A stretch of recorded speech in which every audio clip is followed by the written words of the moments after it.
language you don't usually hear on television. Millwall in London, Scotland.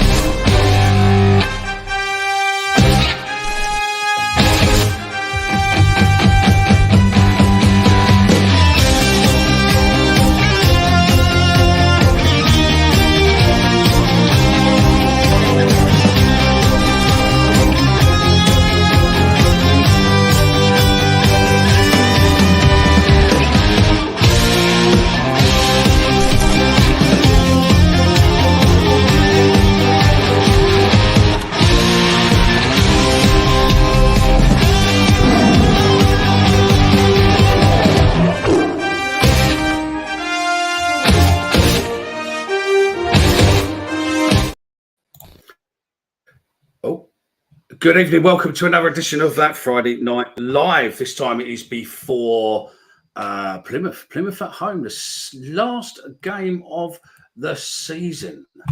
Madness to think that the season's nearly over. And then we start again. So, Oh, well, welcome and hello to everyone. Make sure you press that like button. Make sure you press that subscribe button if you're not already subscribed. Stephen, how are you, mate? You all right? Yeah, all good. It's been a long while since we've had us two on a Friday Night Live for various reasons. So it is dynamic duo back together. Before we get into it, guys, I just want a quick thank you from me. Firstly, thank you to John Reynolds. I'm assuming he's watching tonight for donating the Byron Webster shirt. That's all now finished, so you guys will be pleased to know that I won't be pushing that anymore. But with a lot of the listeners' help over the last couple of months, I have been able to raise and donate £1,000 to Mine Charity. So thank you to everyone that bought a ticket for the raffle, donated to the gaming marathon. It means a lot to me, to a charity that means an awful lot to me. So thank you very much, guys. I really appreciate it. There we go. That bit's over with. We can move forward now. We'll look at the comments. Yeah, I won't bore you all to death with links now. I just had to click into. Sorry, I'm having to click into YouTube. I have analytics running, so I can see obviously the comments and stuff on there. And for some reason, it's just suddenly gone. Is it you what's really logging in? So I've just had to enter it. So I can see that so far only 4 of you have pressed the like button, which is absolutely disgraceful considering that there is quite a few of you already on. And one of the people, so, yes, to add, we are. One of the people that liked was actually me. So it's actually 3 of them. Oh, okay. There we go. So, yeah. There we go. So yeah, right. We need to go through some of these and kick out that one. So we kick that one out there. So yes. So right then. What should we start with? I reckon we start with this. Bart his contract ends this year, 30th of June this year, and that is him all done for Millwall. Obviously, He come from Ipswich. He's played for Southampton. He's played for a few other teams and Polish teams. And he joined us in 2019-2020 season. He come here on a 6 months loan, and then he signed the contract in January. And then for the first 3 seasons, he's been here 5 seasons? Yeah, 5 seasons. Yeah, 5 seasons. And the first 3 seasons, he played every game, 46 games per season. And then obviously, I think it was 10, 15 or 10 and 14 or so for the last 2 seasons.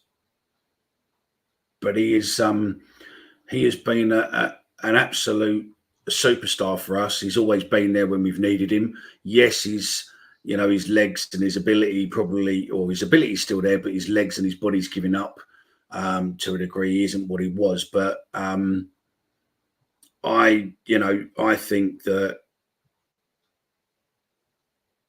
think he's been a good servant for us, to be honest.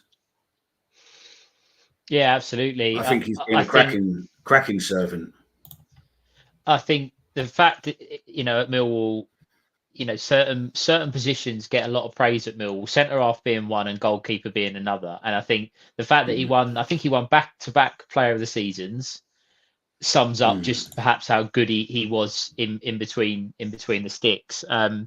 Excellent servant. I think he's someone that has bought into what it means to be a Millwall player. I think he's bought into the crowd, the atmosphere. He gets the club.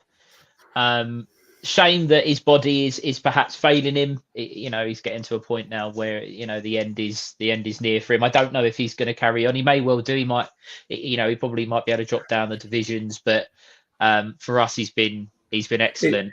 He looks to be in Spain now, doesn't he? He looks as if something's possibly happening over there, and maybe he's going to do some coaching or something else over there. But yeah, he seems to.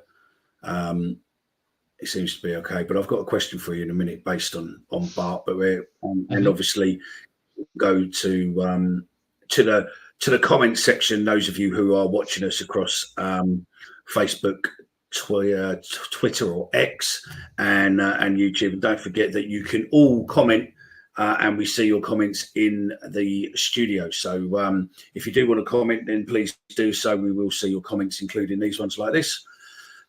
So yeah, we can get all your comments up. So yeah, I think the big thing with Bart as well is that I think people forget, that he wasn't actually first choice when he come in. Frank Fielding was the number one the first season that Bart was here, and Fielding got injured in the first game. Bart then come in and took his place. Had that injury had not taken place, Bart may not have even. Would never have even got a look in, because the goalkeeper position's a tough one to kind of take. So the fact that he wasn't even first choice and he was as good as he was quite remarkable. And we'll miss him. He'd probably be a big character in the dressing room. But there's a lot of talk about maybe giving him an appearance tomorrow on to say goodbye and things like that. I don't buy into that. Tony's come up with a good one there. If we're out of sight after the first half, maybe he has to play the second half with some of the kids just to replace the loans. I don't know. Yeah, it's weird, isn't it, that he was a lone sire. He was a lone player when he first came to us. That was all down to his injury, though, wasn't it? Millwall didn't want to take the risk because they thought he had a knock. Then mysteriously that had changed, and we'd apparently got a cut price deal on him. So, look, great servant. I don't know if it's worth playing him tomorrow, really. Goalkeeper position's a tough one, but yeah, will need to be replaced. I don't think Matty Sarkic is under threat, perhaps, of a legitimate number one coming into the club in the summer. I think we will look to try and get a replacement number two for Bart. But no, wish him well and a good servant to the club, and it'd be good to at least see him around the ground tomorrow. No, that's it. Question for the comment section and you, Stephen, but I doubt if you'll get it. And no Googling, including you, Stephen. And I can see that you do because your eyes turn. And it shows really what he is. I mean, and we can have that debate in a little while, maybe, and see what we can do a vote on YouTube on it, maybe, and see what it is. Whether or not legend, Hall of Famer, etc. with Bart. But there's only been 3 players in the history since 71, I think, when Player of the Season started. There's been a few players what have won it twice, 1 year and then a couple of years later or so. But there's only ever been 3 players what have won it back to back, and only one keeper. And that one keeper is obviously Bart. He won it in 2020 and 2021. Deserved. Who are the other 2 players? Remember, no Googling. I expect probably someone like Daily Millwall or Gaza who will probably be able to get it. But there's only 2 other players. And there you go. Look at that. Straight in. I knew. I wouldn't have got Alf Wood, but I did know that. I was pretty sure that Darren Ward might have been one. Because Darren Ward won it in 2000. Darren Ward won it in 2004, 2005, and Alf Wood won it in 73 and 74. For Alf Wood to win it in 73, 74 was a good call because there were some good players then. And I mean, also, you wouldn't necessarily expect Darren Ward to win it twice, would you? He's sort of No, but he the Beckham, but he was good. Darren Ward was excellent. He was a really good defender, and probably one that goes under the radar a little bit because he's not in the Paul Robinson or sort of Stuart Nethercott type. But Darren Ward was an excellent defender, and sorry, QPR 1-0 up against Leeds. Yeah. I know there'll be some differences of opinion here, but I hope QPR can win 3 or 4-0 tonight. I don't think they will, but if they can stop Leeds, that would be excellent. They're not in danger of going down. There's too many. The teams below them need too many points, I think. So QPR can win for all I care. Keep Leeds in the Championship and burst Sky's bubble. No, that's it. We're safe there. But no, Darren Ward was thing. But I thought that was just a bit of a weird thing that, there's only 3 players in the history of, player of the season or so from the one currently, which is what the records are of 71 onwards. And the fact that he's been the only keeper must say a lot about the keepers, because even if you look at, David, people go, oh, David Ford, but David Ford only won it. I think he only won it once. David Ford only won it once. He won it in 2014. As I say, Millwall fans, they're not stupid. And centre half and goalkeeper positions are 2 positions. All decent keepers. Yeah, but they're 2 positions that fans really appreciate. If you've got a good goalkeeper, you've got a good centre half. That's probably why, again, going with the back to Sarkic, I think that's why he gets a little bit of a hard time, because we expect a lot from our goalkeeper. But for those couple of seasons, those first couple of seasons that we had Bilkowski, you could really see he was a top level Championship goalkeeper and was well worthy of winning the award once, let alone winning it back to back. Go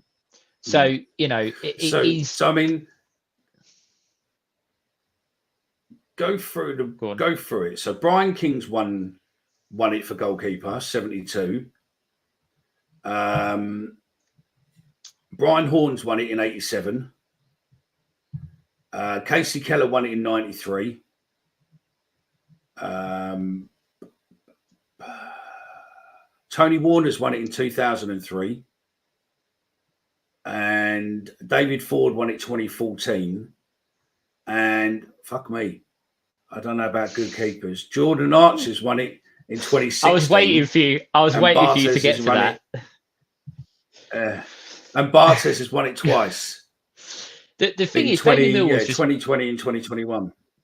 He's just put something up there. Player of the season is a public vote, though. It's a popularity contest. It is a popularity contest, but again, the supporters are the ones that see the performances on the pitch. You don't get voted player of the season, and you have to remember as well that for Bart, they were in seasons under Gary Rowett where we pushed for the playoffs. We didn't quite make it to the playoffs, but we were pushing for it. And for your goalkeeper to win the award, that says something special to me. Really, really does. I know the answer to this. Well, I think I know the answer to this. I think it's Adam Barrett. Anyone named the Millwall player of the season award? I think so as well. I think he was invited back because he was. He was. There was a condition when we brought him, because I was fan on the board when he joined. I think it was roughly when I was fan on the board, and I remember them. Yeah, he was. He went back.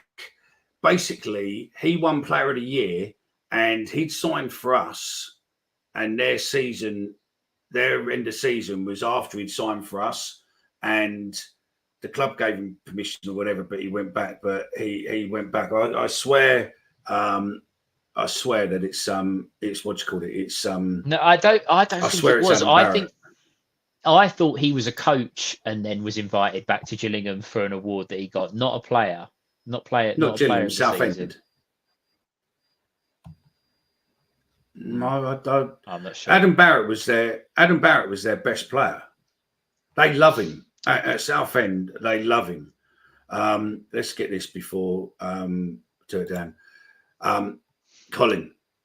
end of season, last home game, your cash means diddly shit when you have our fans run on the pitch, you have a few of your fans in the bottom tier decide to try and be brave, and then you suddenly have about 8,500 Millwall fans steam the bottom tier, and then we go up before the FA with 100,000 pound fine and police costs and all of that. And we're one of the only stadiums in the league what do not have police inside the stadium, because we refuse to pay for it.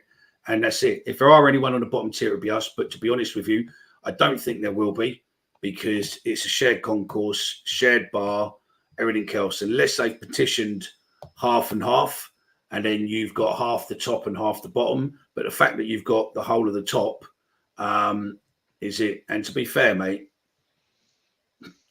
the money's not really worth it. And, you go, oh, well, what about the money? We're one of the only clubs that sell beer. So as long as you keep drinking, we'll make more money out of the beer sales. We don't have to split the gate revenue with you. And to be honest, away games, you only pretty much make a few percent. You don't make a lot. So, yeah, that's why you won't do it. And Bobby, if you keep going on about it, hang on.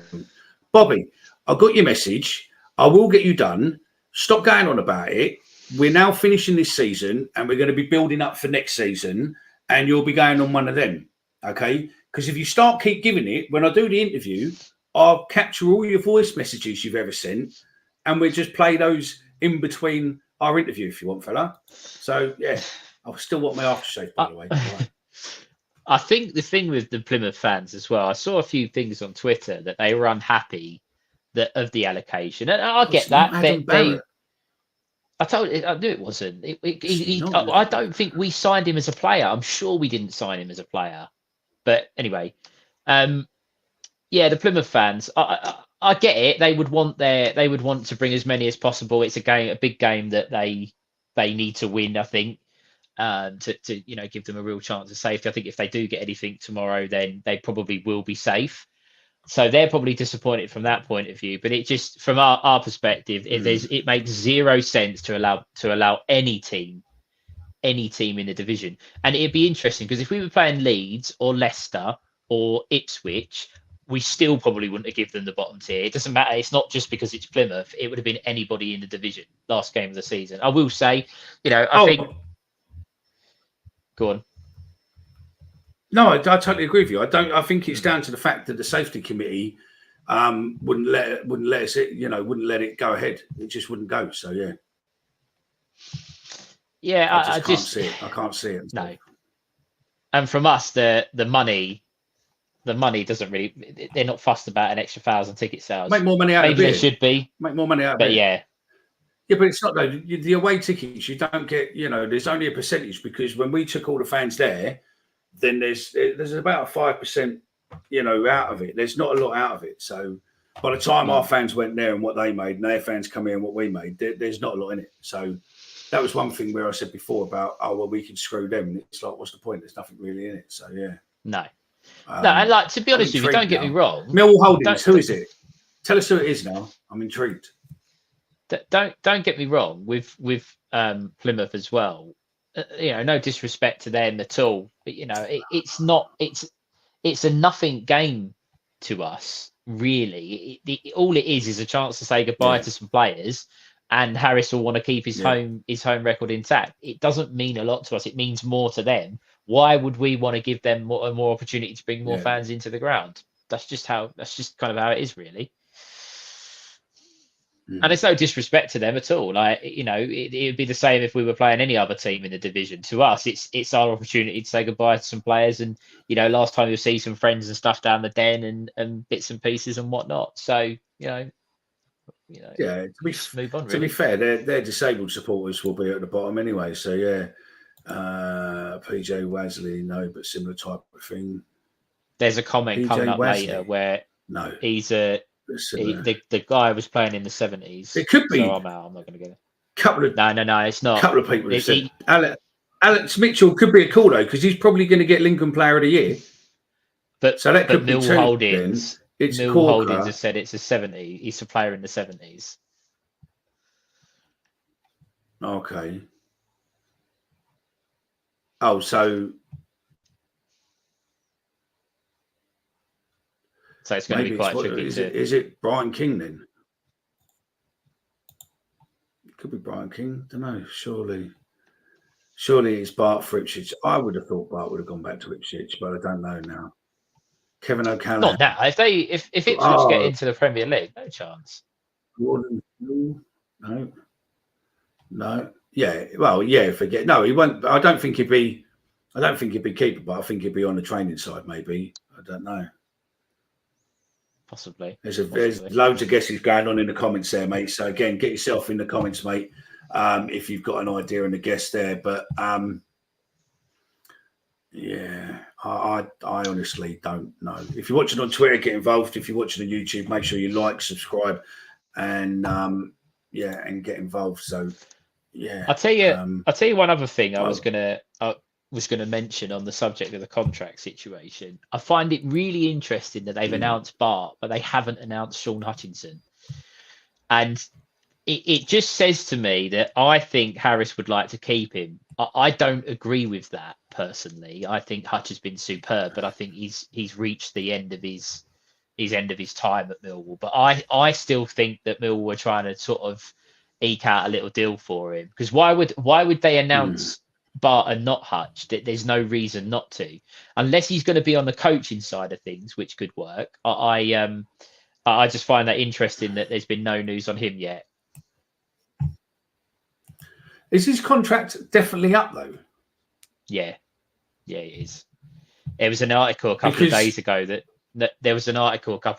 Harris was talking about it. It is definitely up at the end of the season.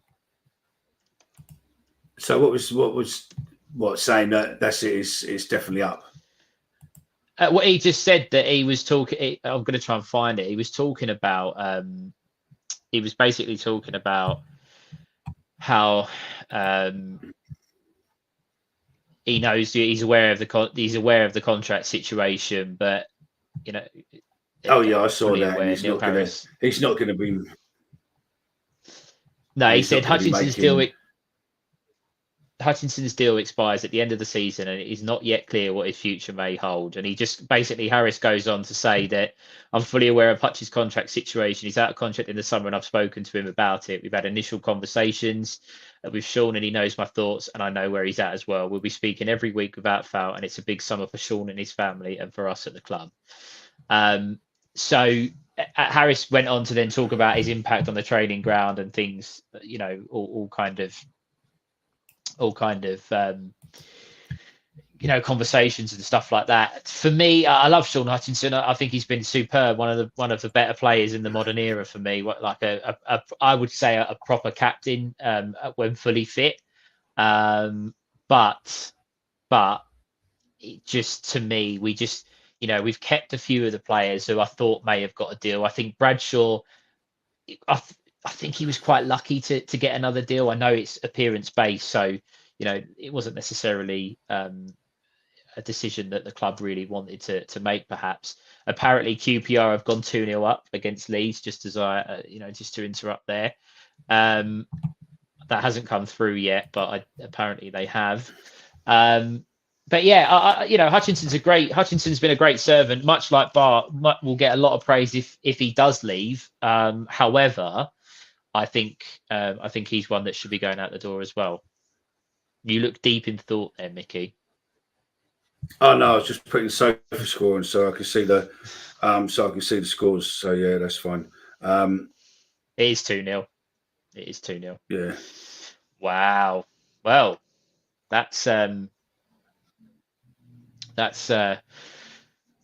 big game that is, because Leeds would have, they've now got to get 3 to win. Ipswich should be absolutely loving life.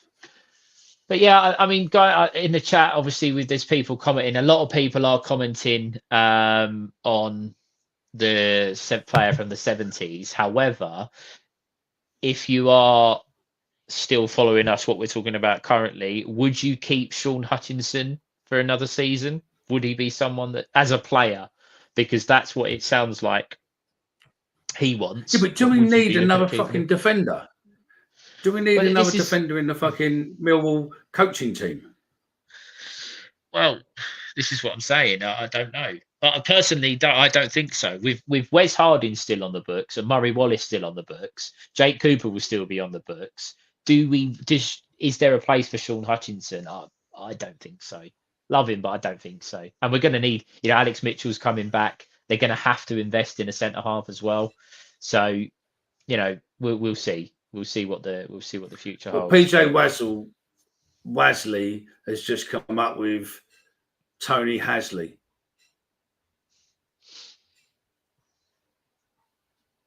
So, yeah, I've got no idea now. I'm losing the will to live now. So, yeah, look at Waz's comment above hot. Okay. Yeah, I think just some of the comments. Yeah. Some of the comments are coming through about Hutchinson. Bradshaw was poor. No. Yeah. I don't think. Do I think he needs to be a coach? No, probably not, because I think do we need any more defensive people in the coaching setup? Surely we want attacking process more than it's there. Dan Riggs when I saw the under-21s the other day, and he was saying that, Bradshaw didn't look all that, and a couple of others didn't look all that. He said Nesbitt looked okay, but then again, he was playing around with kids. So he was, he was barging kids off the ball and stuff. So, I don't know. I don't know where you get to it, because on one level you want to repay Hutch for his loyalty, but I don't know. I just think they've given Leonard, Saville, and Bradshaw contracts. Again, I think they're appearance based, so they didn't necessarily have a choice with that. So fine, but it almost feels like with Hutchinson, out of those, he is the one that's probably at the end of his time. Personally, that's just what I think. If we're reliant on those three plus Hutchinson next season, I think we're going to be in a bit of trouble. So we'll see. But I think I've spelt it wrong because I was speed typing, and I don't think I can edit it. But it's keep Hutch in the vote on the comments, yes or no. But I've spelt it Kep or Kepp. So yeah, let us know what you do. I would keep going. And also 100 of you odd watching on YouTube, 37 of you have only pressed like. So come on, let's go and get some more comments in there. Come on, let's have it.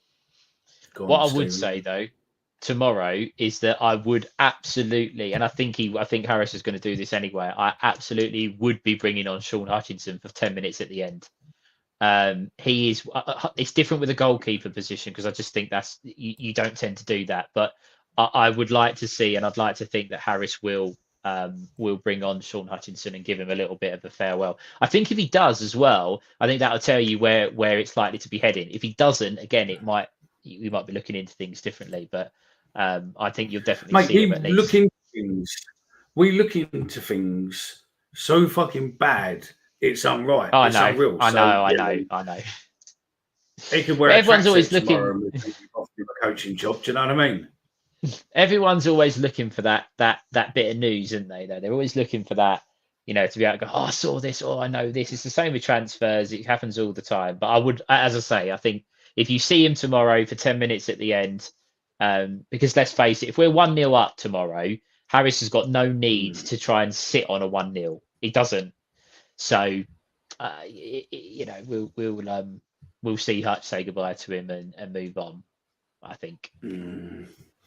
Who's that there? I always like, even if you only talk bollocks, it's still worth a like. That's Thank you, Mark. We appreciate that. We appreciate that. So, yeah. Look, there you go. Right, there's the question. If anyone can get that answer in, then, yeah, I've got no idea what it is, mate. It's definitely a hard one. Someone will get it in a minute. But I don't know. And the problem is that I don't think you can Google it either. So, it is what it is. So, yeah. So then, we have Roy Lana at the ground on Saturday before the ground, showing off his humanitarian bravery award. Took a few years, but again, Millwall fans got it sorted. So yeah, he'll be there about 22. So if you're watching Plymouth fans again, yeah, make sure you're in the seats for that time. So I think tomorrow is going to be an emotional day. It's also very close to the day that John Berylson was last at the Den. And yeah, I saw that.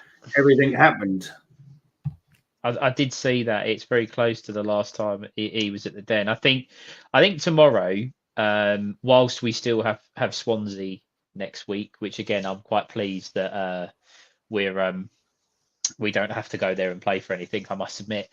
But I think tomorrow is going to be the closing chapter on probably one of the darker times in recent history. This season's been a shambles, from start to finish. Losing John when we did, the 4 managers if you include Barrett, the circus with the sponsors and everything that's gone on. I've been very vocal to say that I just wanted the season to be over, whatever happened. Thankfully, obviously I wanted this to be safe. Thankfully we now are, and tomorrow's just an opportunity to try and cap it off with a win, see off the season at the Den with a win, and just move on to next year and say thanks to the loan players and whatnot. Some of them might be back, some of them might not be, but it's just sort of like, as I say, the last year being a Millwall fan, we've often said, Mickey, that we don't really do a live show, and this is talking about us. We don't do a live show outside of Friday or Sunday unless something big has happened. And this year we've done 4 of them, because big things have happened within the last year. You're trying to figure what the 4 are now, aren't you? No, one was John, one was Gary. Yeah, one was John, one was Joe Edwards, and one was when they announced it was Harry. Oh, and yeah, Harris. Yeah, Christ. Admittedly, Harrison. Go on. No, I was going to say, admittedly, Harris and Edwards were very, very close together, because we did a live on the Saturday to, saying that Edwards has got to go. Edwards went, and then Harris come in, and we were back on it. So, big things that have happened. Well, it's been massive things that's happened really for us. I mean, the last bad season we had was 2012 when we lost Barry Kitchener, and obviously last year before we lost Phil Walker as well. But was probably where we are now, but we're doing okay. But is it a good thing for us? We've just gone on from evening, Peter. We've just gone on from strength to strength. We've now hit 1 million views since we started, which is great. And we've done that last weekend, didn't we? I think last Monday. And Stone Me, we're now on 1.2 million. So in a space of a week or so, it's suddenly 1.1. I think it's just over 1.1. So it's jumped massively. So all you guys watching us, joining us on a Friday, Sunday night, and also watching the other shows, Jay. The show what Jay did. Who Are You, Stephen? Bobby's one is either going to do unbelievably well, or it's going to fold really badly, flop really badly even. And yeah, we can't thank you enough. So all your likes, all your subscribes, all your sharing with your pals, sending it by WhatsApp, sending it by Twitter, etc., etc. Thank you. It means the world to us. And yeah, it's really good. The numbers are up, the subs are up, and yeah, we are really fast growing, and it's exciting times. We've got some new plans for next year. Got some different content coming, slightly different content. We're playing around a bit, and I think the thing we enjoy doing is I don't think there's been one year when we've done this where we've stayed exactly the same. We've done maybe a show where we keep, but we change, and we migrate with the times, shall we say? So yeah, all good. I think. How long have you been here now, Stephen?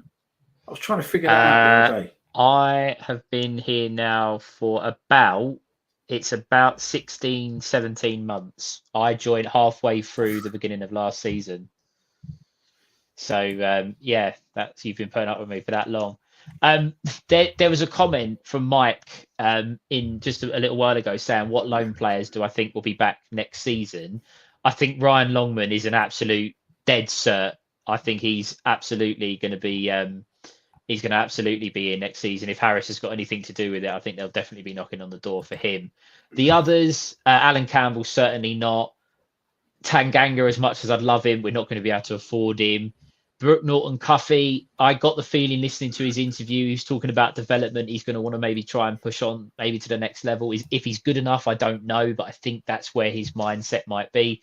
And Michael Obafemi, possibly next season. I don't think that one's as dead in the water as what people think. I know he's on big money, and I know that we might have to, there might have to be a real deal hashed out for him. However, I can see Zian Fleming becoming a Burnley player this transfer window, and I think Millwall will use that in their favour to try and get a deal for Obafemi over the line. Don't know anything for sure, so don't quote me on that. But I just got it in my mind that if Burnley drop to the Championship, he'll be right at the top of their list for the transfer window. Personally, yeah, you know more than you're letting on. That's fine. There's more than a suggestion. I wish I did, mate. So yes, so we will play Plymouth. We're okay because Dan's not here, so we can mention Plymouth. It's okay. And we come back to Should we come back to the players? Do you want to talk? Because chat keeps going on with players. Do you want to talk about players now, and we do Plymouth second half? Yeah. Let's do that then. Fuck it then. Yeah. Ruin all my thingies. I think that someone mentioned. Go on. All I was going to say is, who do you think would fit into this team, and who do you think you can see coming in, and which of the current players here do you think we'll end up keeping? When you say that, because we're getting rid of about 8 this year.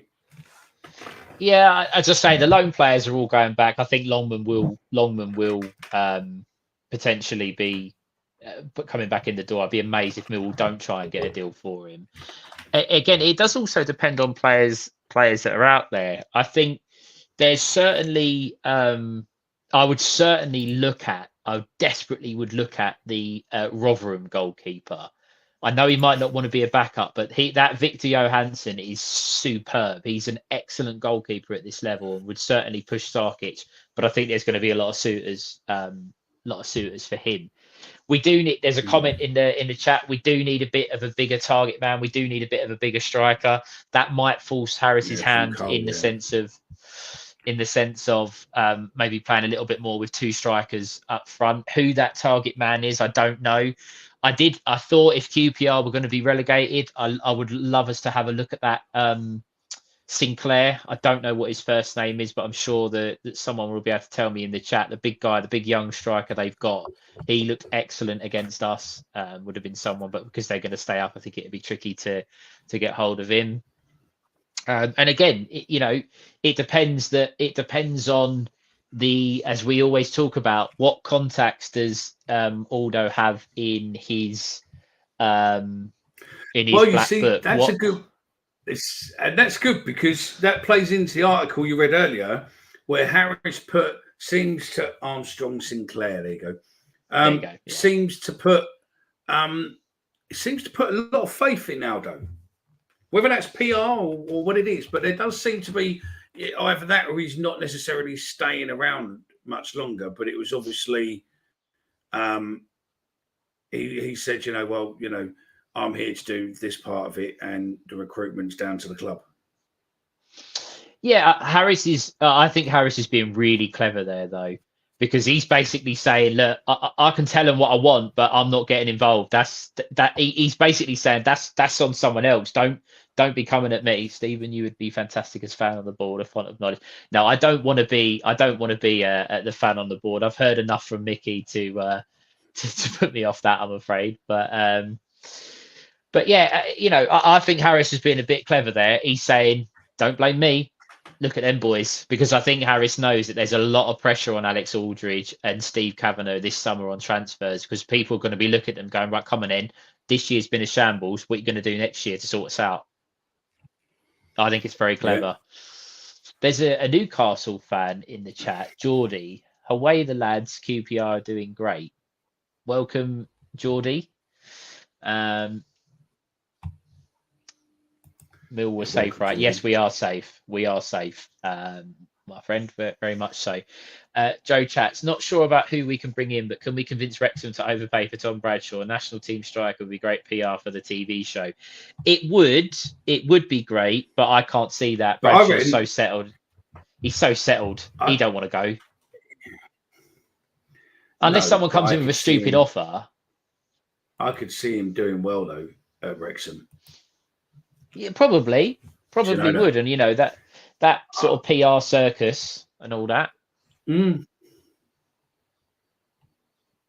Yeah, but yeah, I don't know. And being a Welsh boy as well, finished his career in Wales and all of that. So yeah, I mean, so he can blame Aldo when he fucks it all up again.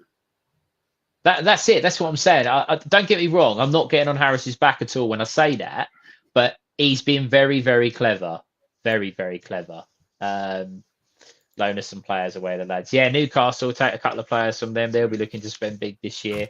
Again, that's the other thing as well. There's Premier League clubs out there that it's getting to a point where you look at the likes of, Forest and Everton have had points deducted because of the situation with financial fair play. There'll be other clubs that are in that circumstance that will have to offload players. They will have to. Yeah, again, they're the clubs that Millwall got to be looking at and trying to work a deal, try and find a way of getting someone a little bit cheaper, because there'll be lots of clubs this year that are really on the balance of but how many Premiership clubs? How many Premiership clubs are going to want players? Of course, look and see these players what are potential, like the clubs going up, like for instance, like the clubs going up, so the likes of Ipswich, Leicester. Some of these clubs what are going to get penalised, then these are the ones where they're sitting there going to get it. Who's that? Hi, thanks for the podcast this season, Mickey, Stephen, and all the gang. Come on, you Lions, Gaynor Shaw. Okay, thanks. That mark again was we after the Anderson bloke from Newcastle. Yeah, we were. I think we were really close on that. At one point, and then Eddie Howe decided that he wanted to keep Anderson in his first team plans. But again, players like that, that's the step up. They're the sort of players if you can get them in on loan, that they might make a difference. But this summer's huge. We'll come on to the game tomorrow in a little bit, and we're still not finished on this season. People will say, the higher up the league you get, you earn a little bit more prize money and stuff like that. I get it. You've still got points to play for. Harris doesn't want to lose at home, but we've really got to start looking at players now. I think Aldo and Harris, whatever input he does have, they've got to have a plan in place now, because we can't be in a bit of a tough spot come Christmas, because George Evans is still there, mate. Yeah, I think he is. I think he's under contract there. There'll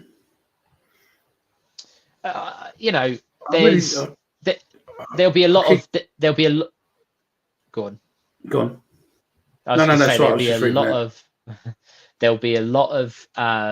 There'll be a lot of rumors this transfer window. There'll be a lot of people saying they've heard this and this is happening, because they know how big it is for Millwall. We're going to be linked with so many players. There's going to be so many stories coming out. Such and such has been at the training ground. Such and such has been seen in Bromley, or whatever. Well, it's going to be a bit of a circus. We've been discussing with a couple of the properties opposite Millwall's training ground and a couple of businesses around Millwall, putting some CCTV up. So we're going to be running a live feed throughout the summer, and you can just go, as if we would.com, and you're more than happy to have a look at those and watch who turns up in which Range Rover and whatnot. No, but it's going to be an interesting time to a degree. I keep getting really delayed today. Like I keep looking at a comment and then it just keeps throwing me and whatnot. But hey, we get there. and I think it's because my computers are running really slow as well, and it sort of keeps throwing me off. It's probably, this season was probably one of the biggest in terms of survival we've had in a long while since being in the Championship. And the next season is probably going to be one of the biggest ones for buying players, because if we don't get the right ones, then we're knackered. As I say, I think Alex Aldridge is a man under serious pressure this summer. That, you know, we've all said things, we've all you know, have our opinions. Lots of people on social media have their opinions, and you know, he's got a real big job on his hands this summer, because he's going to have to pull his finger out and pull something out of the hat. Because, you know, I have no issue. Listen, I have no issue, and I will say this now, and I'm sure I'll be able to say it you know, over the summer when we're talking about transfers. I've got no problem with Millwall selling players if they have to raise money to bring in players. I've got no issue with that. But we cannot, if Alex Aldridge is in charge of the transfers and he lets someone like Fleming go for peanuts, or Casper, or anybody, he's under big pressure. So I wouldn't like to, honestly, and I know we say it a lot, I wouldn't like to be in his shoes. But what's peanuts? I really would. But what's peanuts? A couple of million. If you got 2 million for Fleming and you have to give part of it to Fortuna, and we've got barely what we paid for him, how are you going to replace a Championship midfielder with that kind of money when it was touted that we were offered 9 million or whatever it was in the summer, 10 million, etc. So I just think I just think, as I say, I wouldn't want to be in his shoes. I really wouldn't. No, and I think that's the problem you've got, because also don't forget, going into this season, we don't have Mickey. Steve, have you met this Aldo? I've met Aldo. I knew Aldo. I've got his number in my phone. I don't think it's still the same number, but when he was at Summit News, I knew him then. So yeah, it's quite a worrying season really going into next year, because there'll be no more Husky as of June. There's no more Husky, allegedly, because Husky's deal is ended, and potentially we're issued court servings against them. So we've got, you know, all of that being full. Who's going to be the club sponsor? Are we going to get a big sponsor? Are we going to get a small sponsor? Are we going to get the money what Husky gave? Are we not? Where does it all stand? I mean, there's so many different questions. It's good that the club shop seems to be doing better than what it's ever been. That's great. But who's going to be the sponsor? That's the big one. Because if it's who, you know, realistically, you need someone paying £300,000-500,000 a year. Yes, we've got more TV money coming in next year, but don't hold your breath. It's not that much more. By the time it's split between everyone, it's probably worth $3 million, maybe. Remember that every club gets that, so everyone is still as rich as they were in the first place, just with a few more numbers on the end of it. Do you know what I mean? So that's not a. I get we might have a little bit more money to spend, but so does everybody else. It's one of those, isn't it? It seems as if everything's happening at the worst possible time as well, doesn't it? You know, Husky going, potential lawsuit. We got a local election this year that hopefully Brenda Dacre gets in, and then hopefully that will speed everything up for the redevelopment side of it. You've got more teams potentially with the parachute payments. You've got more teams already in with it. I mean, you look at the top of the league realistically. So who come down last year? Leicester, Leeds, Ipswich, Southampton. Say for instance, well, Ipswich come up, but yeah, the other Ipswich. So say for instance, so Leicester gets promoted tonight, don't they?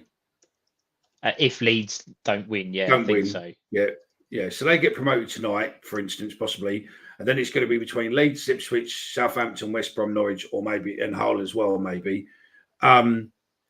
Say for instance, say Hull goes up, right? Just for this argument, Hull goes up, Ipswich gets second place, they go up, and then Hull makes it in the playoff and goes up. You'll then have Leeds, Southampton on the money, and also is there another one in there with parachute payments? And then you'll have 3 come down with parachute payments. Mm-hmm. There's a couple in there with second ones, isn't there? Well, Leicester, Southampton, and Ipswich will have parachute payments. If you'll lose it, Leicester, because they're going to go up. If Southampton and Leeds both don't make it, they'll have another year of parachute payments. Then you'll have you get 3 years. Then you'll have the 3 teams coming down. I also think you can't take out of the fact that Portsmouth and Derby, who are coming up from League One, are big clubs that make decent money on a match day. They've got decent fan bases, so it's they're going to have quite a bit of money as well, depending on who the third team from League One is. If it's a like a Peterborough, maybe they're not as financially well off as say Bolton perhaps, who are in with a chance of getting promoted. So I think that the money in the Championship again is going to get harder. I do think that if Hull don't make it this year, they're in big trouble because they've spent a lot of money on trying to get to the Premier League. And if they don't do it, they're in trouble. West Brom, even though they've got new owners, I don't think they can't afford to stay in the Championship for too much longer. Norwich, I know for a fact, obviously a good friend of mine is a Norwich supporter. He is under no illusions. If they don't make it through the playoffs this year, they have to sell players because they've got a big loan that they've on their books that they have to deal with. So there'll be clubs on either side of it. There'll be money coming into the league, but there'll also be clubs thinking, Christ, we've got to have to do something to stay alive. There's going to be a few teams with some big money, and also a lot of these clubs what are in there now have bigger stadiums than us. So yeah, Mark, the reason that the adverts is that there's various things being tested. So because we don't sit there and on the shows going, throw your money in the chat and all that lot, and obviously any revenue we do make through adverts and stuff through these and through the podcast gets reinvested into the show to be able to do other things, better content, videos, make videos up and editing and sounds and pay for that sort of stuff. So that's it. But don't worry, next week it'll be different. We're just trying to see where the balance is with different advertising options. But if it becomes a massive pain, then it'll be changed. But yeah, it's so that we can then analyze it afterwards. And don't worry, YouTube don't pay that well either, so don't panic. So I'd rather pull the ads if need be. But again, if there is someone who wants to sponsor the show, who has a company wants to sponsor the show and get in touch, and then we can pull the adverts completely. So yeah, just have a conversation, get in touch. So yeah. I think again, Millwall know. We know kind of the score. We know that we're going to be outbid perhaps in the transfer market, and it's going to be difficult to get players over the line. It's all hush hush. Stephen looking like I need a new pool table out of this. I wish, mate. I wish. We know our place in the division. We know, that we're not going to be one of the big spenders, but you can make up for that with other make the Den a fortress, get the right type of player in. But it's going to be a big summer. I think there'll be a lot of clubs this summer. Transfer window will be very, very interesting, to say the least, because I think there's going to be some surprises in the Championship next year. I don't think you're going to continuously get the Burnley, Sheffield United and Luton, whilst they're going to come down and might have the parachute payments. I don't think Luton will be the force that they are or were. I don't think that personally, they're not going to attract loads of big players. Can Burnley and Sheffield United still go along the route that they did, especially if Southampton stay down or Leeds stay down and clubs like that? So it'd be interesting. This interesting summer.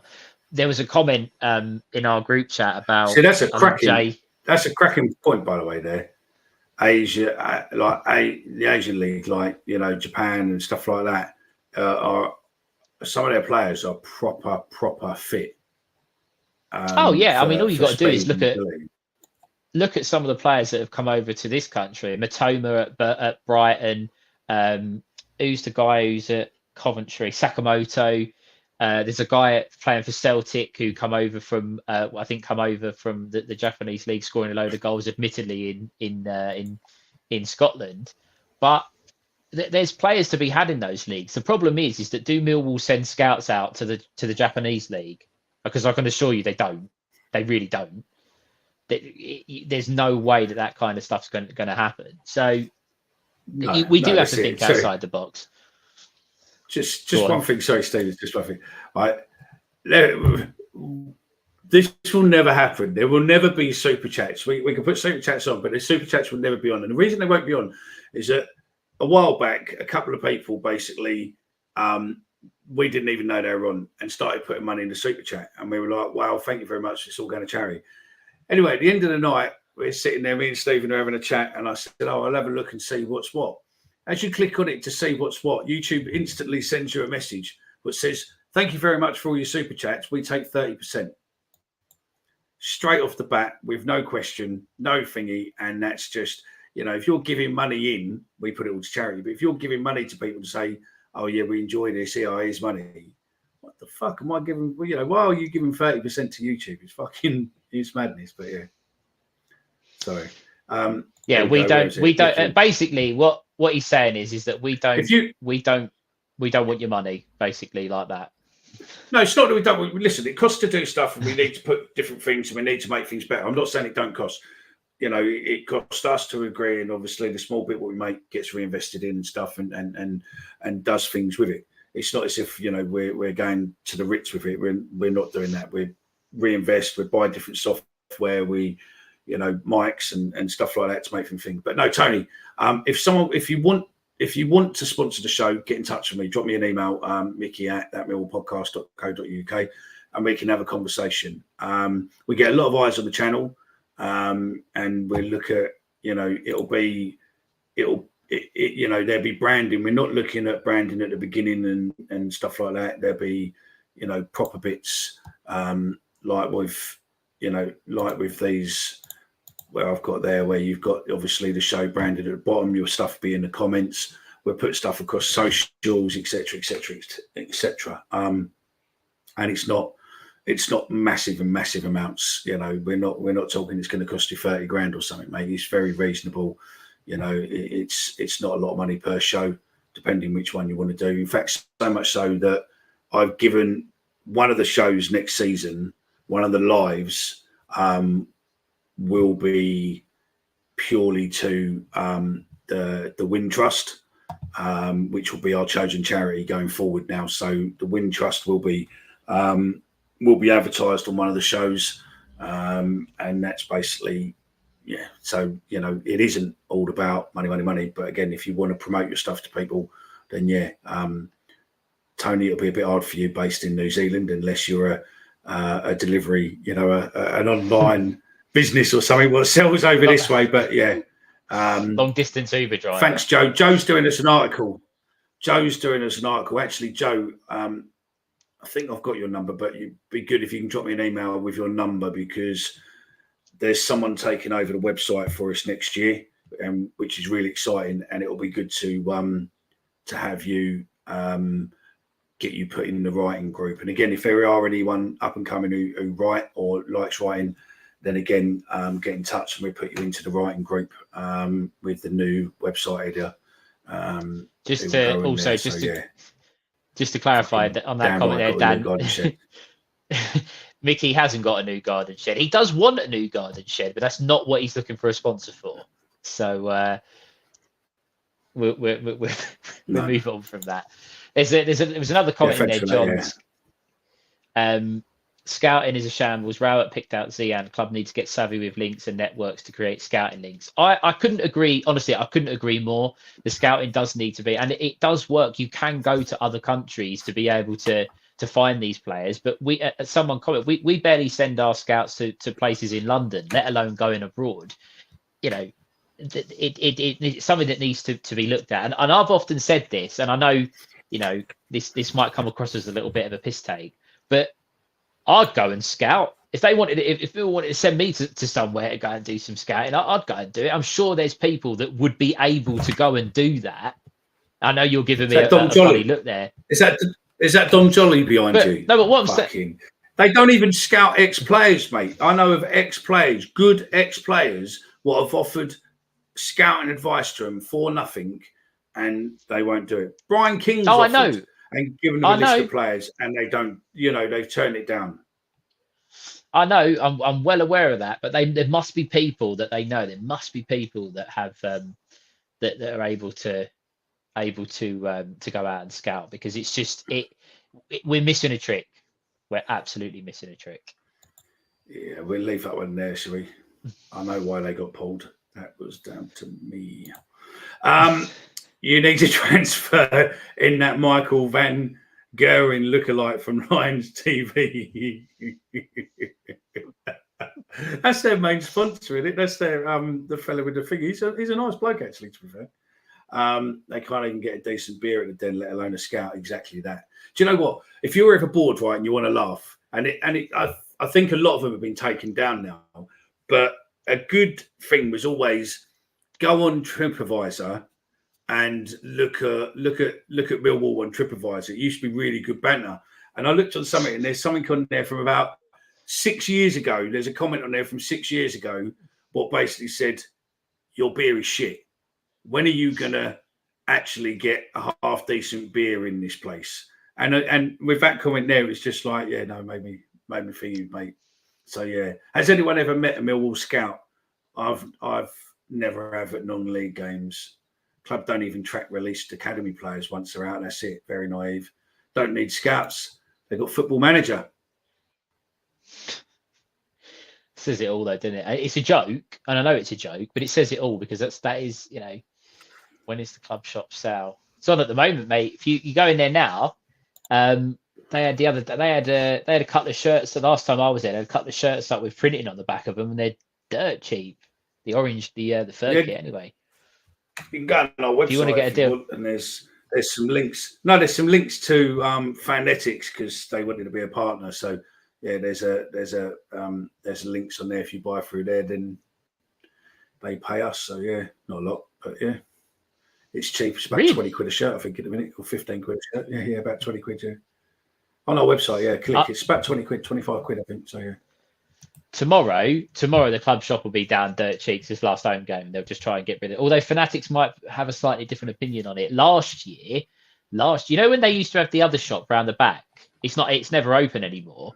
But that used to be just one big jumble sale of just all odds and sods sizes and shirts and hoodies and whatnot. So I reckon something similar will be, will happen tomorrow, just to try and get rid of some stock. Oh yeah, definitely. I know they've gone back up. They're 33 quid now. The home shirts are. They've gone from 50, but they're 33.25 on the link. But there is only small, medium, or 3XL left by all accounts. That doesn't surprise me. They don't do enough today, but we've already spoke about that plenty of times. No, but yeah, there might be some. There's a comment there next week, so from Rob Quinn. You got that one, yeah. We have no quality. We don't use the youth. We can't attract decent sponsors. Never have. Adult Millwall fans don't wear shirts, so that's no income stream. Use the youth wisely. That's an interesting comment, because I have this year's away shirt, the white shirt. My six-a-side team play in white. So it made sense for me to get that. That's the shirt that I use. I wouldn't wear it out. I wouldn't wear it to games, but I have a use for it to play football. But you're right. You go to games nowadays, and you just don't see that many people in the shirts. We never have. We never will. And that's probably why. Like, would you, if you had a reasonably sized company, would you want to sponsor someone where you know that they don't sell many shirts? You wouldn't. See, this is the question. And also because of so for instance, say like you get a betting company in, that betting company wouldn't be, and more people at Millwall buy kids shirts than adult shirts. Oh, and you wouldn't be able to have the betting company on the kid's shirt.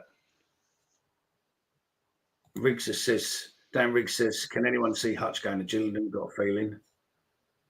And then Rob Lacey says, Brian Webster works for Wall Talk. Surely you can give him a heads up on tier 5 players. Well, that's a prime example. Alan Dunn is a coach at Bromley, assistant manager, whatever he is. Now, we might have mentioned this on the show. When myself and Omar went up to Blackburn and obviously met Ben, we actually met Alan Dunn on the at the services because they were playing away, we were going away, and he still keeps track on Millwall. He was talking about Harris being in charge, and he was saying, talking about a couple of players. So he clearly has an interest in Millwall still. You must think that someone at the club would give him a call and go, any decent up and coming players that we could potentially sign. They're on our doorstep, but we never seem to do that. It just doesn't seem to be a thing that we ever have any interest in. Byron Webster, someone who clearly still has time for Millwall. When we went to that night at the Den, he said, didn't he, that his boy is a Millwall fan. So he still has an interest in the club, but they just don't use those links very well. No. And also, I don't know why. I mean, I don't know why we haven't got a shop at Blue Water or somewhere to tap into, the Kent Wall, because most of the Wall live out this way. I can tell you why they ain't got a shop at Blue Water. I can tell you why. It's too much money. Mega expensive to have. Even the smallest unit at Blue Water price is a joke. That's why they won't do one there. But even at Bromley, they don't have stuff like that. Go to that. That would never. I mean, Mark had a good point there. The club should be sponsored by the club. That would never happen. Right. No. Hell will freeze over nice. Sooner. Well, it would be nice. I'll tell you, I went on holiday. As you know, I went on holiday to Turkey, and the only shirts I saw at Turkey were some fella who must have packed nothing but West Ham kit.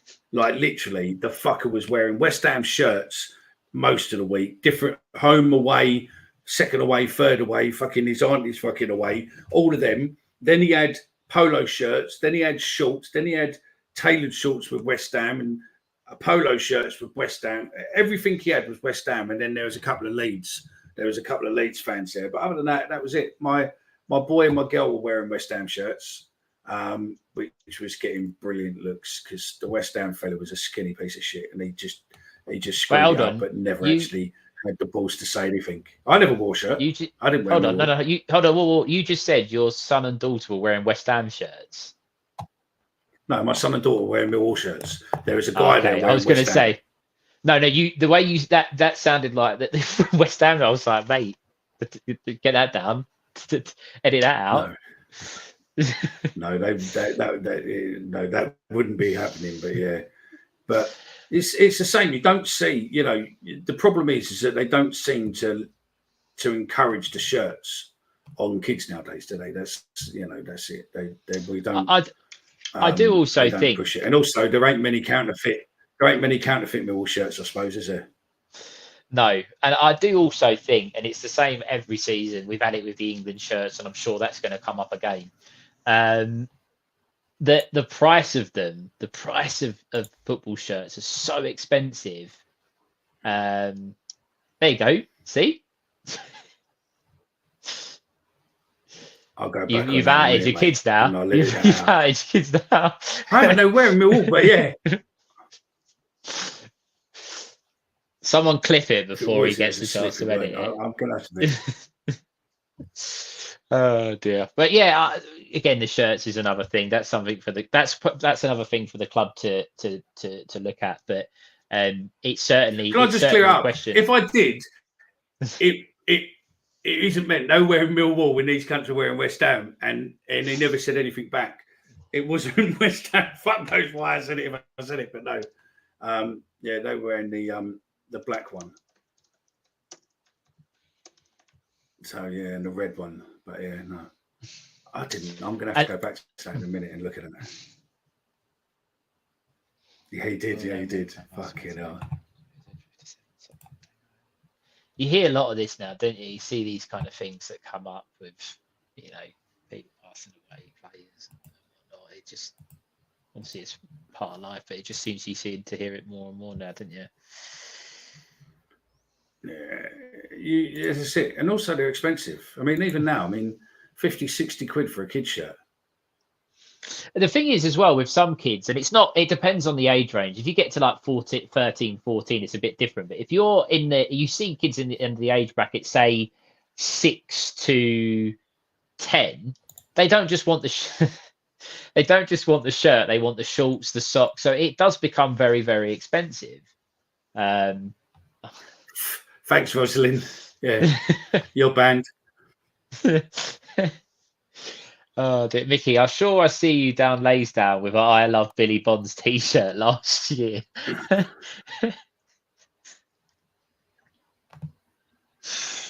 Oh dear. Look, listen, mate. They've all it is, and guys in the comments, agree, yes or no to this for me. They've just missed you, mate. They've missed having you on the show. You're back on now, and they're just showing you the love by some gentle banter. I can take it, mate. There ain't many fucking hell. Millwall through and through. Mickey's a plant. Do you know what? I remember I heard, mate. Have you heard the story about this? It's not that, but he's having it now with what was said here. But have you heard the story about that? No. You know, during the regen battle. Well, during the regen battle, obviously, before Bobby, you want to fucking you're right. Mill is a Mill. No, yeah, Walnut. Okay. Well, during the during the regen, and then before there, obviously, I was found on the board, and obviously the MSC and whatnot, where I ended up shutting it down to a degree and it got rebuilt. But while that was going on, there was there's certain people around the current or the old MSC lot and the Lions Life lot and all that lot, what really didn't like me. And there was a guy on Facebook who then started a rumour that I was a Chelsea season ticket holder and a Chelsea fan.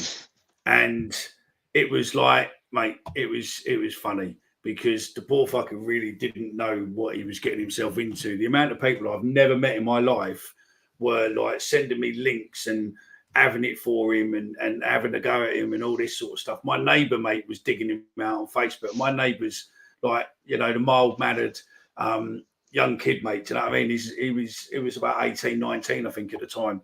And he was digging him out. Everyone was digging him out. It was funny, mate. There was pictures of me and there was allegedly pictures of me they were posting of me like with a Photoshop Chelsea shirt on and all sorts. It was funny, mate. But yeah, no, I'm definitely not West Ham, mate. Avram Grant, Avram Grant, Millwall legend.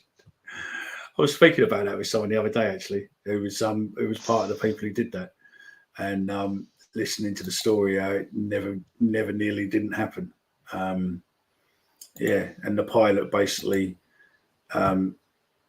pretended that he couldn't hear air traffic control. And when he was questioned afterwards what had happened, and he went basically, I'd rather pretend I couldn't hear air traffic control than have 200 Millwall fans come looking for me. Because it was literally last chance with that. So I wasn't involved in it. So it was literally one last chance. So the aeroplane, there was rumour that the police had found out what was going on, and the air traffic control and the aviation authority found out what was going on. So the pilot basically took off, and he was basically circling, and the old Bill had sussed it, seen it in the air, and they were like, right, we've got to get this out. This can't come over the stadium. It's going to cause chaos. And he literally was, you know, through whatever it was, through, you know, radio signal, whatever, couldn't hear the air traffic control, we're saying. And it just so happened that while he was coming in, West Ham scored, so it was equal. So West Ham weren't going down. It was equal. West Ham weren't going down. They were safe. And literally, he just started coming over the stadium as Wigan scored. And that's why if you watch the commentary will obviously Wigan score, and then the commentator looks up and says, "What's that above the stadium in the sky?" Oh, it's Avram Grant, Millwall legend, you know. And Yeah, and that's where it would. But it nearly didn't happen. I'm trying to get the people who've done it to possibly come on. They won't be on video, but to come on and talk about, what actually went into all of that. So yeah, it was funny as fuck, mate. So yeah, I wasn't involved in it, but yeah, I know a few of them were. But yeah, fucking hats off to you. Hats off to the man who thought of it, and those of you who got involved in it. And again, with Hoff, it was done. But yeah, you'll never pull something off like that again, ever in a million years. It was just perfect timing by all means. So yeah, it was absolutely brilliant, wasn't it? Absolutely brilliant. Yeah, Hoff, we've Air Force. Now, we all know you're one of us, Mickey, but could you just strip your top off to check any tattoos, or if you're mic'd up backstart of a mob?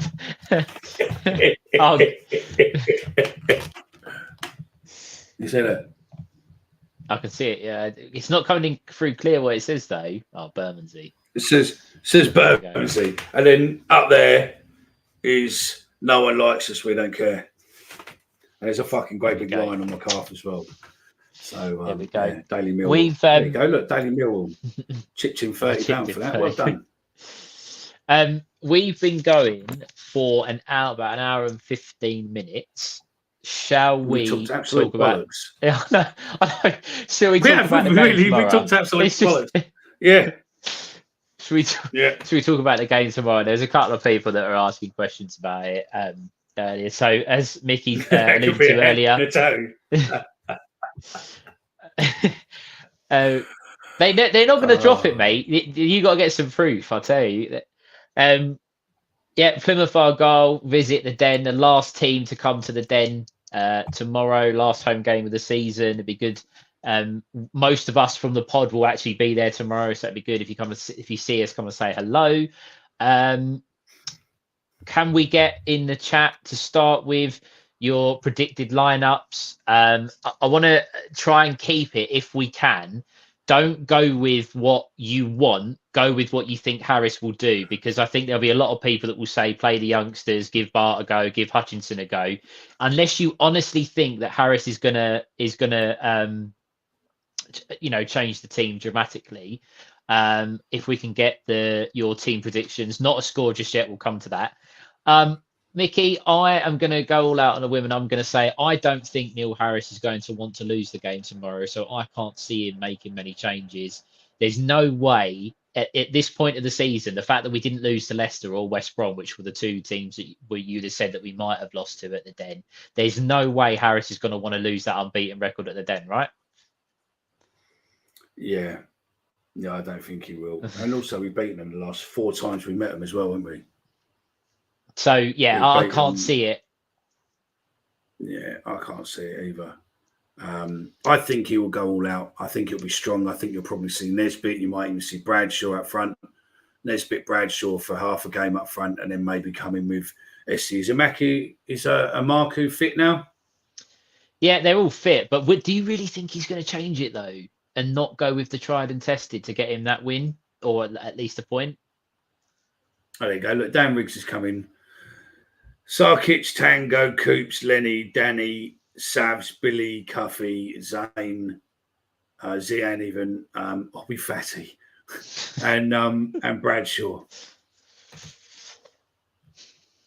I'm not sure. I can honestly see what I would say. I think you might see SA potentially get a start. I don't think George Honeyman was. I think he was awful last week at Sunderland. In all honesty, he's been good throughout the season, but he was terrible. I would say maybe SA to come in and give him a chance out wide, but I'm not so sure if he will. Chris Brown, a small part of my brain wants Plymouth to win because I really want Birmingham relegated. I'll wait for the Eurowanker comment. I'll be honest with you. I think you're all, mate. I think you're right. I think you're probably right to agree. I would. Yeah, sorry for the noise there. If it was any, I would say that is probably true enough. I would like that. But on the same level, I wouldn't want us to lose, if that makes sense. If a draw will put them through, then yes, go for it. So what do they need? Well, they're out of the relegation, really. You need, but I mean, they don't need. They need if they get a draw, that'll put them on 49 points, and then if Birmingham loses tomorrow, then the chances are they're not. If we have a 1-1, no, we're going to need a 5-5 draw tomorrow because no, we're all right. The goal difference here, they're there. So if we get a draw tomorrow, that'll put Plymouth Argyle on 49 with one game left, and if Birmingham lose tomorrow, then they can only finish on 49, and Plymouth will already be there with a goal difference in their favour. So yeah, and then Huddersfield's out. Who do you want on the bottom though? I'll be honest with you. Birmingham. I want Huddersfield and Birmingham to go. I want both of them to go. Huddersfield play Birmingham tomorrow, and that's the biggest game of the Championship season by far. Second to last game of the season, and two teams in the around the relegation zone playing each other. That is absolutely huge. There was a comment. I would like to see Blackburn go potentially with Birmingham if possible, but I don't think. I think there's too much that's got to happen for that. So Birmingham and Huddersfield both to go. I think whoever loses tomorrow out of them will definitely go. I know it's an obvious statement, but I think they'll go into that last game because with their heads down. But again, I've said this plenty of times. I've got no issues with Gary Rowett whatsoever. Quite a nice bloke. Did a good job for us. Couldn't get us over the line. And you did. And he did say he'd come on a show once the legalities have ended, which could be sooner than later. I will chase him up on that one. Absolutely. However, I would very much like to see Birmingham get relegated. So sorry, Gary, but nothing personal. But after what they did with Eustace and getting Rooney in, and they did it before, obviously with Rowett to Zola, their own, Tom Brady, they're talking about having this £1 billion stadium and it's all singing and dancing and fantastic. It's going to be the best thing ever. And if they end up in League One, that would be absolutely fantastic for me. I wouldn't like to be, let's face it, just imagine if we were doing this show and we were facing that fixture, it'd be horrible. It would be absolutely horrible. So, hopefully Huddersfield can do the business tomorrow, and I think Birmingham have to play Norwich on the last day, which won't be easy at all. But taking it back to us, what do you think the score is going to be tomorrow, Mickey? Well, realistically, or what I'd like it to be to affect the other teams. I'd like it to be a draw to affect the other teams, but realistically, I think Harris is very competitive. He's, I think 2-0, 2 or 3-0, maybe 2-1. Yeah, 2-1, 3-1. I'm going to go, and just to point out, you've given 2-0, 2-1, 3-0, and 3-1. 3-1, yeah. All right. Because Plymouth need to win. Same as Plymouth need to win, and I think they will come at us, and I think that will probably be our advantage where we'll suddenly be able to get a break. But I still think that they will score. I think we'll be okay. I think Harris, there is no way in hell that Neil Harris will allow any of our players to put in a subpar performance tomorrow. Not a chance. There's no way he will accept it. And if they are playing poorly, he'll have them off sharpish because he's not going to want to lose that game. I don't think he'd be happy with a point either, but as long as he doesn't lose it, I think he'll be happy. Personally, I think we'll win the game tomorrow.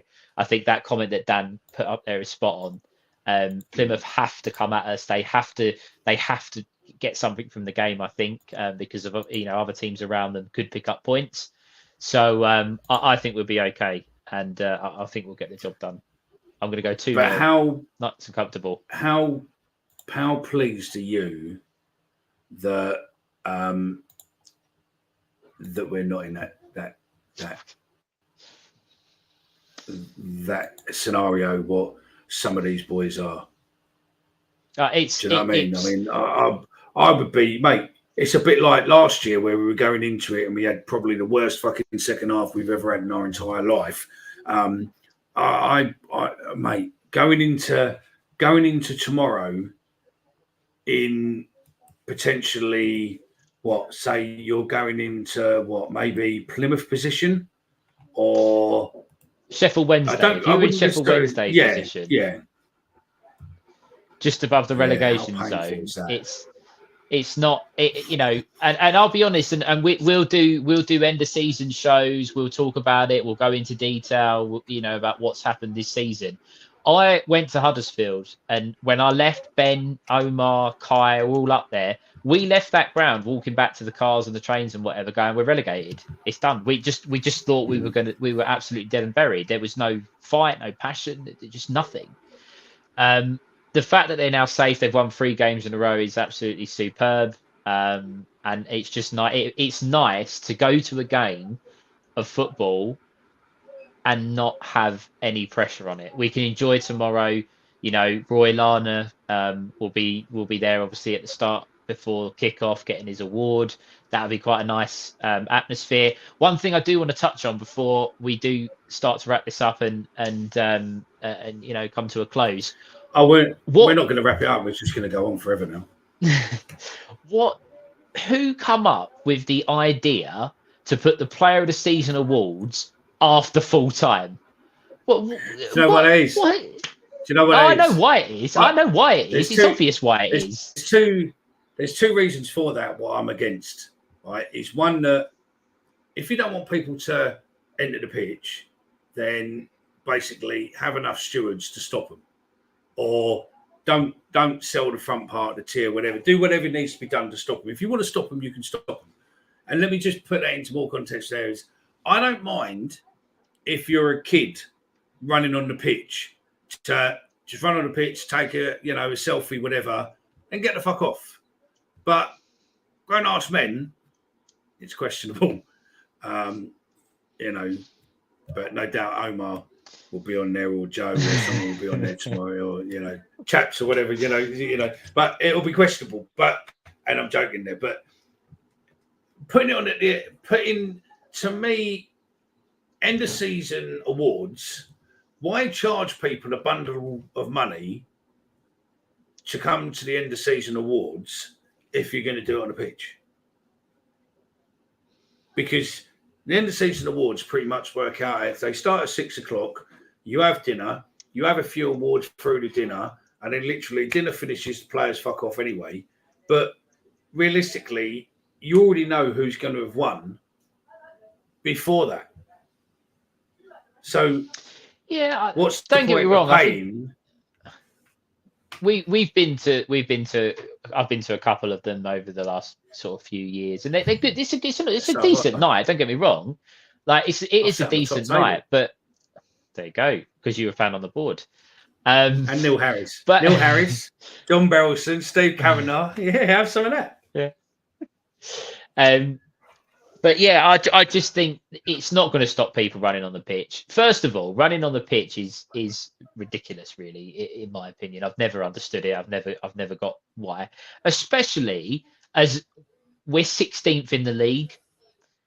It's hardly anything to really celebrate, is it? Like it's not a big deal, to be honest with you. I mean, last year, obviously with what would happen and at the end of the game and the disappointment, they still ran on the pitch. I know they're going to do it tomorrow, and it's not going to stop people as much as they say that that's what the reason for doing it. For me, there's no reason why, if they wanted to do a presentation, why they couldn't do it at the start of the game when everyone's there, when more people are there to show their appreciation. I just don't understand. But I think it's just it's one of those things. That's the decision that's been made, and that's it. Yeah, I mean, put your money on it being us the only one that's mentioned on TV. The madness is that, and I don't agree with this either, but the madness is that it will be 1 year where you'll listen to commentators go, "Oh, it's in great spirits and all of this," or "It's not in the spirit." Like there was a pitch invasion the other night, wasn't there, somewhere, and the opposition players, where they were getting bashed, weren't they? No, Portsmouth was all right. There was another one. Was it one of the lower leagues come up? I don't know. But there was there was a bit of some of the players getting attacked or something, and it was like, oh, it's disgraceful, this and that. And you can't have by going, oh, look at Brighton, look at Portsmouth, fantastic, great atmosphere. It's a party atmosphere. It's this, that, and the other.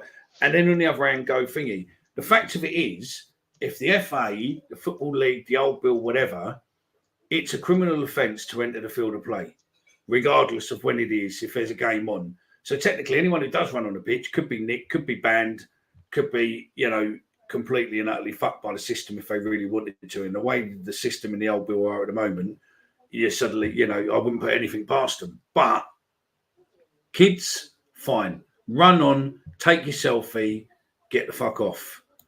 And that's it. That to me is what it's all about. Going on there, goading the away fans and all that. What's the point? You can stand outside and do that. And that's where potentially it will get a bit moody if you've got people on the pitch who don't want to be getting off the pitch, and you've got people in the crowds going, "Wait, dickhead, get off the pitch, get the fuck up." And that's when people coming back on will be getting digs like they've got before, where people get, like last year at the Blackburn, where people, where John was going to walk around and people needed to get off the pitch and stuff. It was, that's the problem you have, is that's when tensions are high, and that's where you're sort of building yourself up to go. Do you remember that geezer? I might go now. Where's my string vest? Do you remember that geezer with the string vest? What was that, against Leicester, wasn't it? I think that was Leicester. Yeah, but Pete, you see, Peter, right? Anyone, if it was the last game at the Den, anyone and everyone, I wouldn't have an issue with you going on the pitch. Get your memorabilia, get your bit of grass, whatever it is. I wouldn't have an issue with that. But we're 16th currently.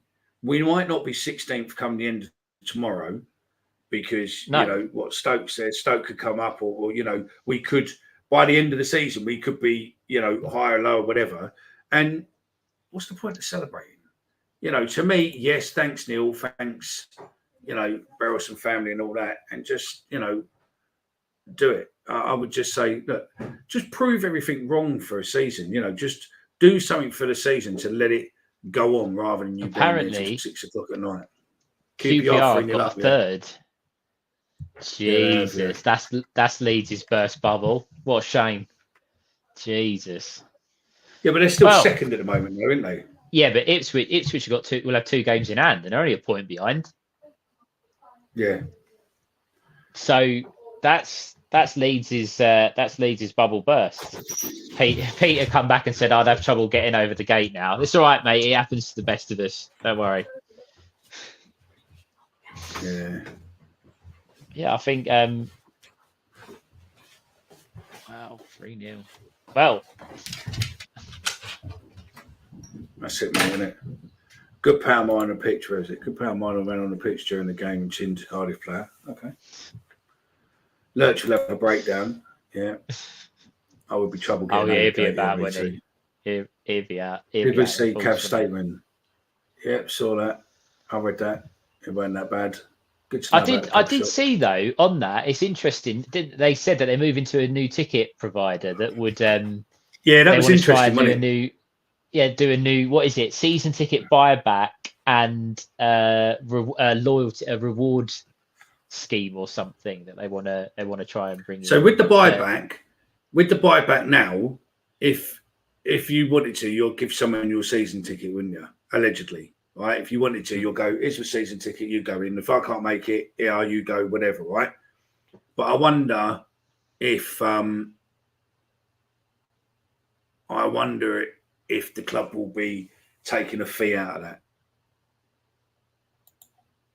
Who knows? So that you'll sell it back, they'll take a fee out of it, and then go on from there. So, yeah, we'll wait and see. On the news that Leeds are obviously doing what they're doing, I think we probably just need this.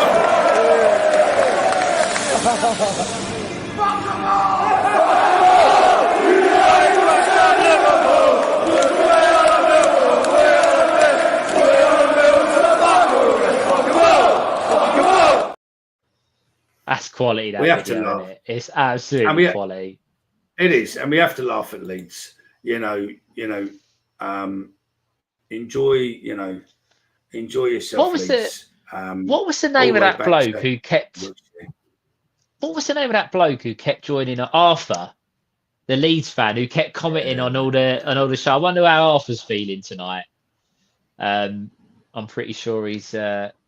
We banned him. I think the he can't get press. back in. So, yeah. No, I know, but he'd be sitting at home when he desperate for Leeds to get over the line, and it looks like they've blown it. So good luck to Ipswich. Hopefully they can overtake Leeds, and that'll all be settled. And that's it. That's it. That's exactly what I was saying there, mate. Yeah, if you give your mate your season ticket, you don't. Yeah, no, you don't have to tell. Don't do it now. But I'm just saying that it's there. So yeah. Anyone else fancy a Leeds forum? I think that's quite a good call there from Pete. Someone said apparently the Leeds TV feed is an absolute meltdown as we speak. So if you are finished with us, by all means go. I don't know. Someone commented and said that Leeds TV is in absolute meltdown at the moment. So let's have a look. Hang on, one sec. Because if it is, we'll have a look at it quickly in 1 minute, and we'll see if we can comment and laugh at it. Where we Leeds TV. There was also a comment earlier on about who we think is going to finish second in the Player of the Season awards, because we all know who's going to win first. I think it's quite obvious. While Mickey's looking at looking up for Leeds TV and see if we can find that, who do you guys think will be second in the Player of the Season vote? Personally, I think it will be George Honeyman. I don't necessarily agree with that, but I think he's the one that the fans will vote for. Me, if you could pick second, I would personally put Japhet Tanganga in with a shout. I think he's been superb since he come back in. Slightly biased, obviously, as everyone knows, probably a favourite of mine, George Saville. But I think and Brooke Norton-Cuffy honourable mentions as well this season. But I certainly think Tanganga or George Honeyman for second, and then the other one for third. Any other opinions? Dan Riggs has put Honeyman second, Sav's third. While we're waiting for Mickey to see if he can get on to. No, I don't think there's any live YouTube. Not proper Leeds fans, shall we say? There's some live ones there, but they're not proper Leeds. So they're there's not many there. So Leeds TV is probably on, but Mark, it's not the one I'm looking at. Mark, are you wearing your shorts as it's the last day at the Den? Sorry to disappoint, but I won't be wearing my shorts tomorrow. I'll be in jeans probably, because there's a few of us going out after the game for a drink or two. So by the time that comes around, I don't think I'll be. I think shorts might be a little bit too cold, I'm afraid. If you want to see me in a pair of shorts, as I said, I am playing in the charity game on the 17th of May. I did wonder where you were going with that. Yeah, I thought you did. Look on your face. But yeah, playing in the charity game, 17th of May for the Food Hub. I believe entry's free. They don't charge for it. They ask for some donations to the Food Hub. And yeah, so if you fancy coming along, by all means, come give us a watch. Dan, yes, go on. There's a hell of a lot of watch-alongs, but none of them are cracking. So yeah, they're not like Leeds ones where we could have trolled them. So yeah. And yes, tomorrow I think the weather's going to be absolutely shocking. I've heard that. So yeah, shorts out the question, I'm afraid, for me. Michael Dunn, Player of the Season, Lenny, Savs, and Tango third. Yeah, I wouldn't disagree with that. I think Tanganga's been excellent. Had he have been a summer signing, I definitely think he would have been in for Player of the Season. But yeah, Dan Rigg, Joe Bryan had surgery. Rumours are he slipped over on a latte sachet. Oh dear, it's just not worked out for Mr. Bryan, is it? Consistently injured. that seems to have got a few laughs. Although Dan, you are laughing at your own joke, so not sure about that. I thought Stephen had OnlyFans for a minute. No, not at all. That's who is it? Oh, you're the OnlyFans connoisseur, aren't you, Mick? So yeah, lovely. I Thanks bet for they that. wish Dan was still around. I don't know. There is a guy with Leeds who looks thoroughly upset. To be fair, he looks absolutely mortified. To be fair, mate, poor fella. Hang on, I'll post a link in the chat. I'll post a link in this group so that you can all go on the live. He looks really depressed, to be fair, but I don't know if he's a Leeds fan or not. He's got to be. Joe He's got to Football be. Show. It's just Joe Football Show it is, but I don't know. Let me. I'll put it in the chat. 1 second. Here we go. Oh dear. Where can I put it in the chat? Oh, there we go. I can do it that way, can't I? Yeah. Hang on. I don't need to go that way. I can go that way. And you can all go in and laugh at Leeds in a minute once I can get it up. But yeah, I think we're pretty much it. We've dragged it on long enough, I think. I'm thinking about next week as it's the last day of possibly starting a little bit earlier. Possibly, maybe start at 7 and go through for a couple of hours. Yeah, but last game of the season. But we will be back on Sunday for Sunday Night Live, hopefully to discuss another win, little bit of role reversal, talking about the final words. Just from me, I think, again, thank you for all the support on the charity stuff. Really, really appreciate it. Got 2 more items going up for the charity next few days as well. Yeah, you've got those 2 boxes. Yep. So they'll be going up. They're all cool bits and pieces that have been made for us. I think Richard, who was watching earlier, I believe. Thank you for that. As Mickey said, the channel's grown massively over the last. The links in the chat now, gents and ladies. Couple of months and the year or so. So thank you for everyone that watches. Thanks for everyone that likes, comments. And Peter, I sit in block 10, mate. If you come and find me, I'm right in the middle.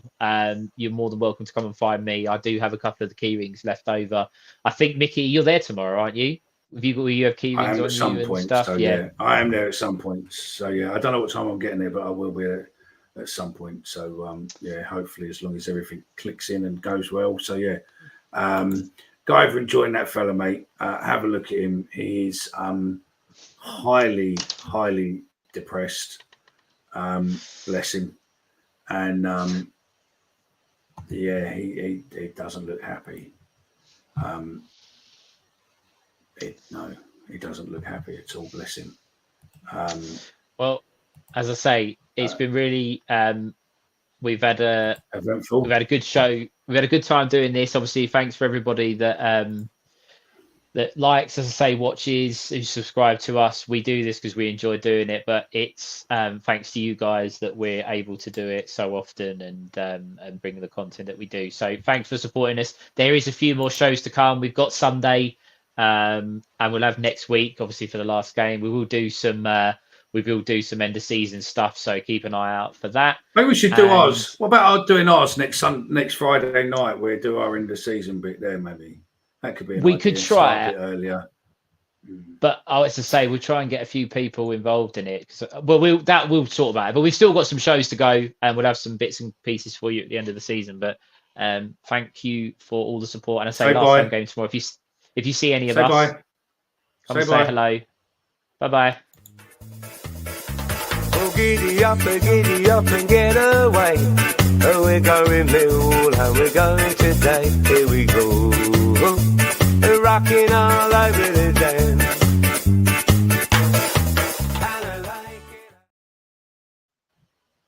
I didn't press it early enough, did I?